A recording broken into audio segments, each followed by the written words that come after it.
Happy Monday, everybody. My name is Brandon Rosa, and welcome to episode 250. Yes, 250 straight weeks of the Xbox in 10 podcast. Your weekly source of Xbox gaming news covered in around 10 minutes.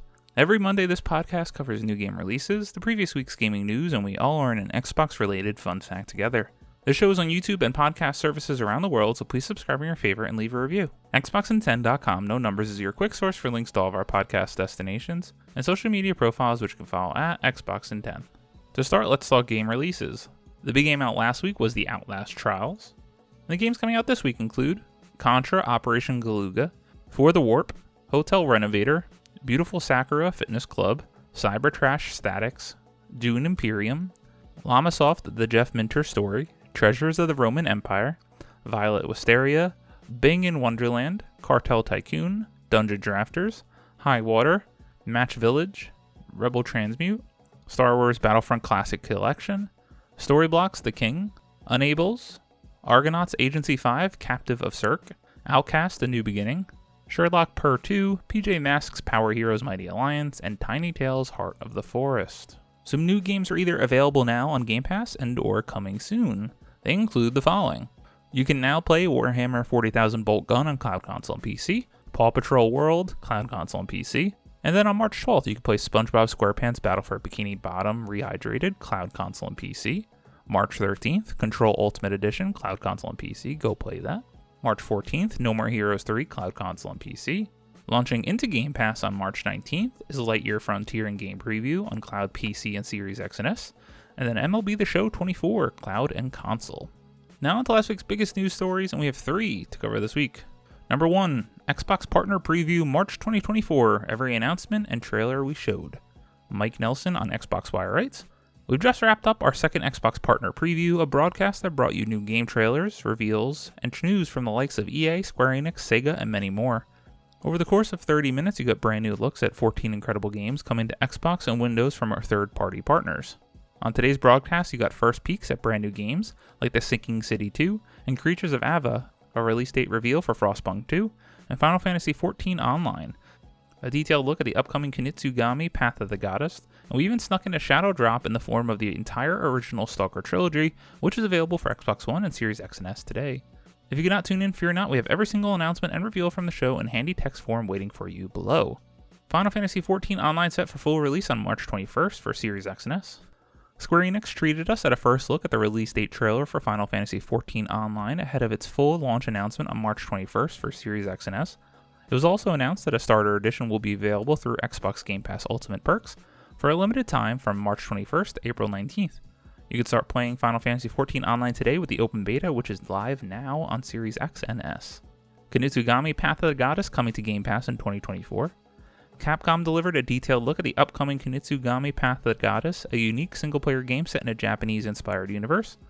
First revealed in June last year during Xbox Game Showcase 2023, this new title from Capcom will release day one with Game Pass, as well as the Series X and S and Windows in 2024. New game reveal, The Sinking City 2 Rises from the Deep.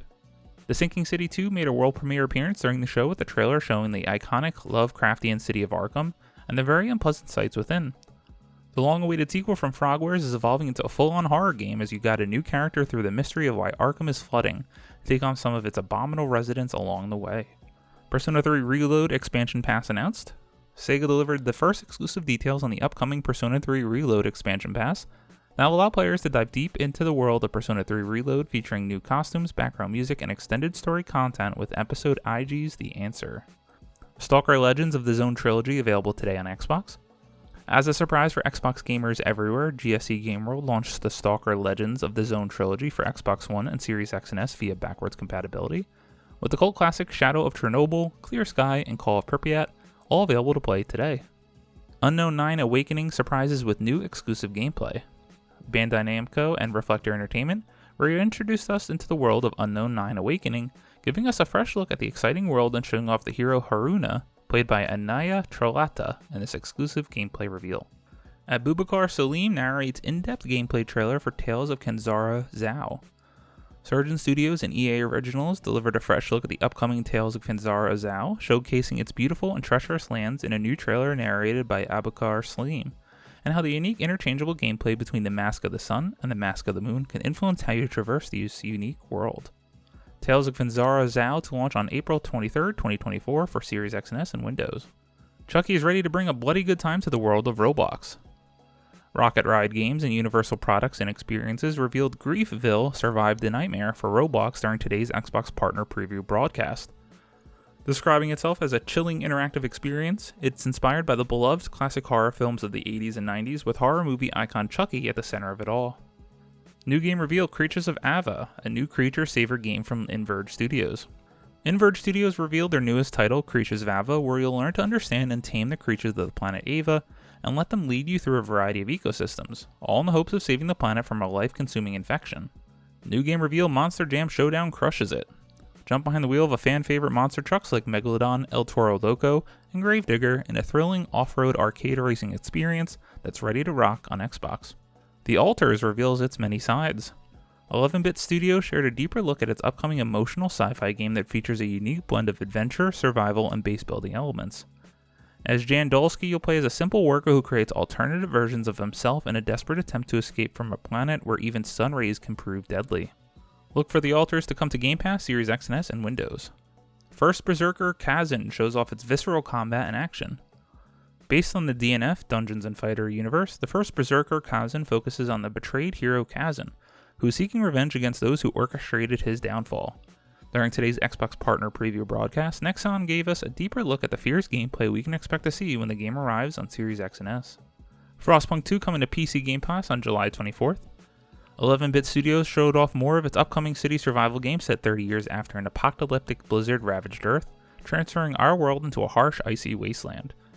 In Frostpunk 2, you must face a new deadly threat that appears on the horizon, human nature and its unsatiated thirst for power. Look for Frostpunk 2 to arrive with PC Game Pass and Windows on July 24th, 2024. And lastly, new game reveals Sleight of Hand. Riff Raff Games revealed their upcoming title Sleight of Hand with an amazing cinematic trailer. This upcoming third-person stealth game of hard-boiled espionage action will have you infiltrate your old witch coven using a cursed deck of cards in the rain-slick city of Taboo, where ritual magic and cursed artifacts set apart those with power from those without. Alright, so the first and maybe only Xbox Partner Preview of the year. Overall, thought it was totally fine. Just some of the games in here are just not for me, but there's no doubting how big of a thing Final Fantasy XIV Online launching so soon for Xbox finally, after many, many years, is for the community and everyone who wants to play that game on Xbox. As for things I did like, it's nice to see that the Stalker trilogy of games, which I've never played, are now available on Xbox. Don't know when I'm going to have time for that. And in terms of new things I saw, a deep dive into the Alters, it looked really cool. I'm not usually a survival base building game, but the fact that you have one guy that keeps making altars of himself to supply base building mechanics to try and escape this planet, I don't know, you got that sci-fi, it did something for me, so I'm more intrigued at that game after the showcase. And as we conclude that, all eyes are now on the hopefully June Xbox Showcase proper for 2024. I cannot wait. Number 2, the new game from Titanfall's director is reportedly set in the same universe. Tom Ivan at Video Games Chronicle writes, Respawn Entertainment is reportedly working on a new game set in the Titanfall universe. That's according to Giant Bomb reporter Jeff Grubb, who was discussing Respawn's current projects after it was confirmed that parent company Electronic Arts had canceled a Star Wars FPS that had been in development at the studio. Announcing the game's cancellation, EA Entertainment and Technology President Laura Miele said it would allow Apex Legends maker to focus on new projects based on, quote, Respawn's rich library of owned brands, end quote, in addition to its existing series like Star Wars Jedi. Last year, Respawn boss Vince Zampella said a very small team was in the early stages of development on an original IP at the studio. The, quote, Skunkworks, end quote, team was being led by Steve Fukuda, the game director of Titanfall and Titanfall 2, and, quote, the mission is to find the fun in something new, end quote, he told Axios. Seemingly referring to the same project during the last episode of Game Mess Mornings, Grubb suggested it had entered a new prototyping phase. Quote, there are always conversation about Titanfall 3. Whenever I do look into it, they are not making Titanfall 3, they're just straight up aren't, end quote, he said on the subject of Respawn's current projects. Quote, they do have another team that has been kicking around a Skunkworks project that was very early in prototyping. There's different phases of prototyping, and that's a very early, very small team prototyping phase. And now they're going to go to a wider, like this is a real project now, but still in the prototyping phase, and that has happened with that game. And that is from the director of the original Titanfall, end quote. Quote, this game as it stands today, as far as I understand, is a Titanfall game. It's in the Titanfall universe, But everyone I talk to keeps saying, well, it's not. Don't get in your mind that it's Titanfall 3. Like a game with online multiplayer and a single player campaign. I'm like, well, wait. Well, then what is it? How is this? What is this game? I still don't know, end quote. Last February, Bloomberg reported that EA had canceled Titanfall Legends, an unannounced Apex Legends game that had been in development at Respawn. Grubb subsequently reported that the project was Respawn's attempt at getting a Titanfall-feeling single-player experience inside of its hugely popular free-to-play multiplayer spin-off, Apex Legends. This is tantalizing. Anything from Respawn, I'm going to be a fan of and support. They have not led me wrong thus far. Really upset. It sounds like it's not going to be Titanfall 3. Titanfall 2, especially that campaign, was so good. EA sent that game out to die, being surrounded by Call of Duty and Battlefield that year. We don't have to go down that road again. But anything in the Titanfall universe is going to have my eye. It's just going to be years and years away before we see anything from this project, most likely. And number 3, WB Games says its plans to double down on live service despite Suicide Squad failing to meet expectations. Michael Krippe at IGN writes, Warner Bros. Games wants to further invest in live service even after Suicide Squad Kill the Justice League failed to impress. Warner Bros. Discovery CEO and president of streaming and games JB Perrette spoke about the company's strategy during a recent Morgan Stanley event. He acknowledges the success of projects like the single-player Hogwarts Legacy, which managed to be last year's best-selling game in the US, but says the business of AAA console releases can be, quote, volatile, end quote. Quote, that's a great business when you have a hit like Hogwarts Legacy. It makes the year look amazing, end quote, Perrette said. Quote, unfortunately, we also have disappointments. We just released Suicide Squad this quarter, which was not as strong. It just makes it very volatile, end quote. He explains that Warner Bros. Is looking at its 4 major franchises, Mortal Kombat, Game of Thrones, Harry Potter, and DC, and is hoping to expand into the mobile and multiplayer free-to-play space. It will take some time for Warner Bros. Efforts to come to fruition, with Perrette estimating we'll see the impact between 2025 and 2027. He does say, though, that the company will release more mobile free-to-play titles later this year. This pivot will see the company emphasizing its live service offerings too. Perrette is interested, for example, in creating an ongoing project set in the world of Harry Potter. I don't even want to talk about this story anymore. I mean, how do you have the hit in the best-selling game of last year, which was Hogwarts Legacy, finally dethroning the behemoth that is Call of Duty? You have a colossal blunder like Suicide Squad that Rocksteady took about a decade to make. Completely disappoint everybody, and yes, we're going to double down on live service. I don't know, Warner Brothers and Warner Brothers Games. Maybe Xbox should have bought them, a few years ago when that was being discussed. It just doesn't make any sense to me.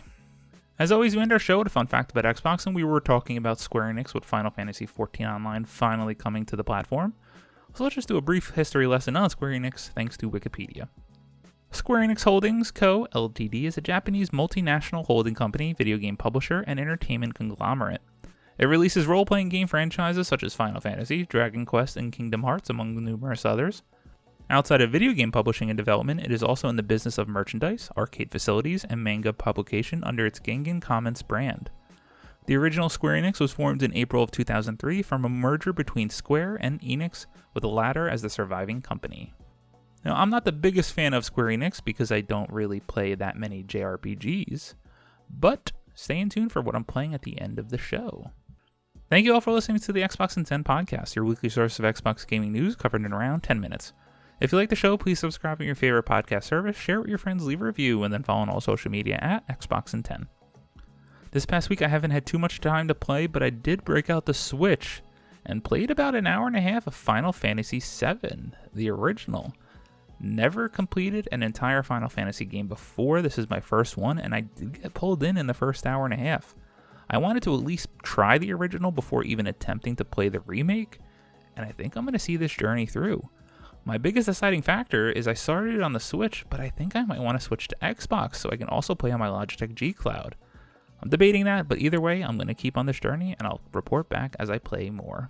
My name is Brandon Rose. You can follow me on Xbox at Brosen93. Hope you all have a great week, stay safe, and keep on gaming.